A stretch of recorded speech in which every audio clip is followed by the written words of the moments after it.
Good day class, ang gagawin natin ngayon ay mag-discuss more on counter examples.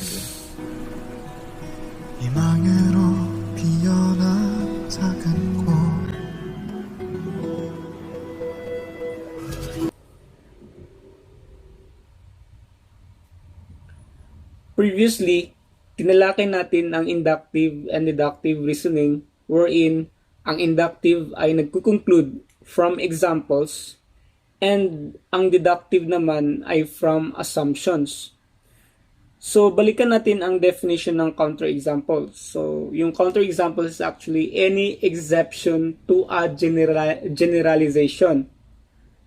Or, ito ay ang examples na nagpapatunay na false ang isang statement. So, for example, meron kang statement. So, yung mga examples na magiging false yung statement, yun yung counterexamples. Okay? So, we have counterexamples. So, this is an exception to any generalization. Okay, so, for example, meron tayong statement na whole numbers are divisible by 2.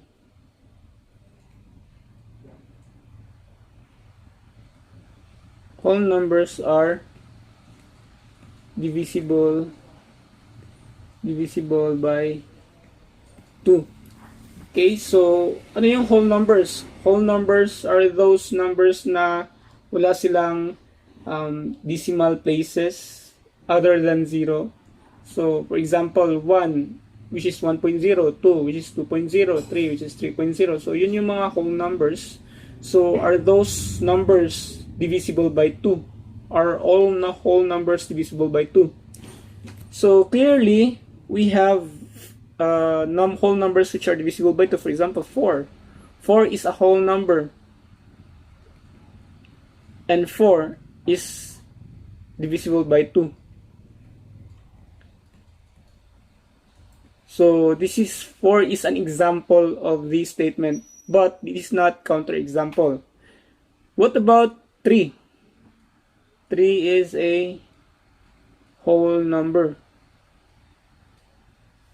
Is 3 divisible by 2? Okay, so note that 3 divided by 2 is 1.5, which means that 3 is not divisible by 2. So this means that 3 is a counter example.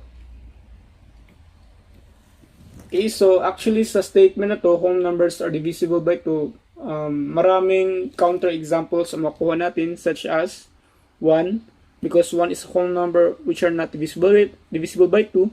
So we have 3, we have 5, we have 7, 9, and so on. So those odd numbers are whole numbers which are not divisible by 2 are counter examples of this statement. Okay? Okay. So we proceed to another example or another statement. If P is a prime number,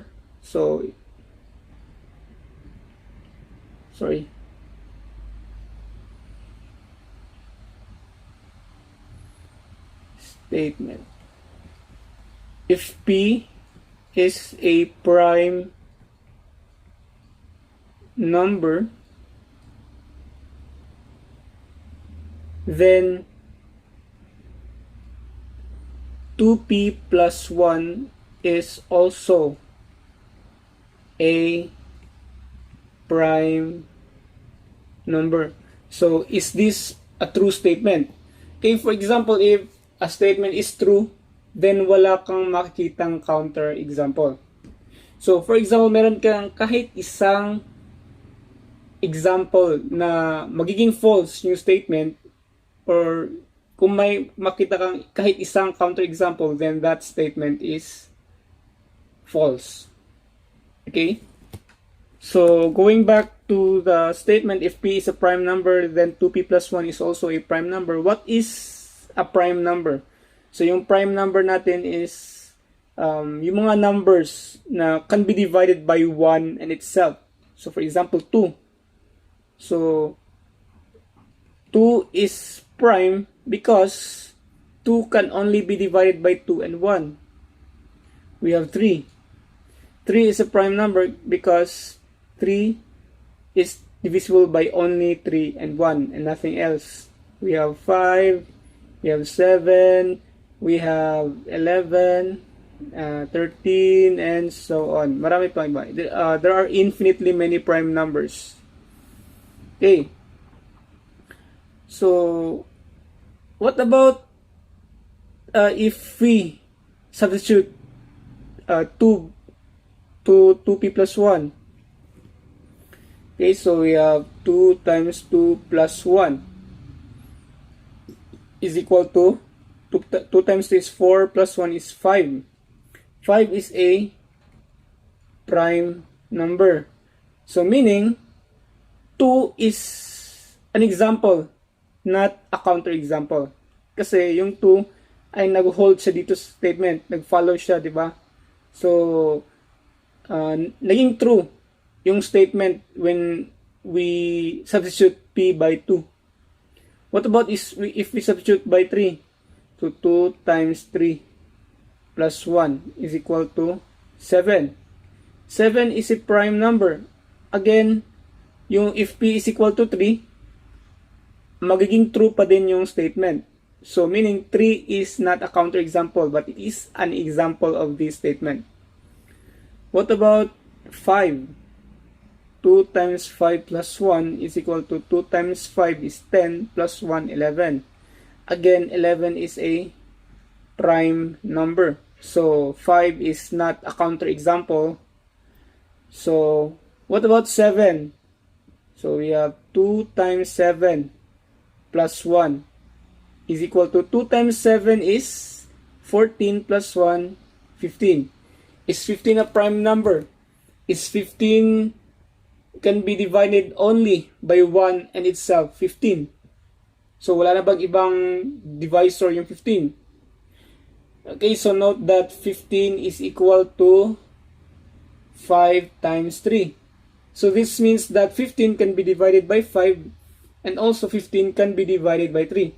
So meaning 15 is not a prime number. So that will make 7 as a counterexample. So meaning 7p equals 7 is a counter example. Okay, so you can try other prime numbers and substitute it to 2p plus 1 para ma-check mo if is there other counter example other than 7. Okay? Okay, so we proceed to our next statement. So our next statement is all birds can fly. So is this a true statement? So if this is true statement, then you cannot find a counterexample for this statement. Okay? But we all know that ostrich is a bird, but ostrich cannot fly. So this means that ostrich is a counter example. So again, yung mga counter example is yung nagpapatunay na magiging false yung statement. Okay, so if you can find a counter example to a statement, then that statement is false. Pero if you are sure that there is no counter example for that statement, then that statement is true. For example, kapag ang statement natin ay if n is a whole number. So sorry.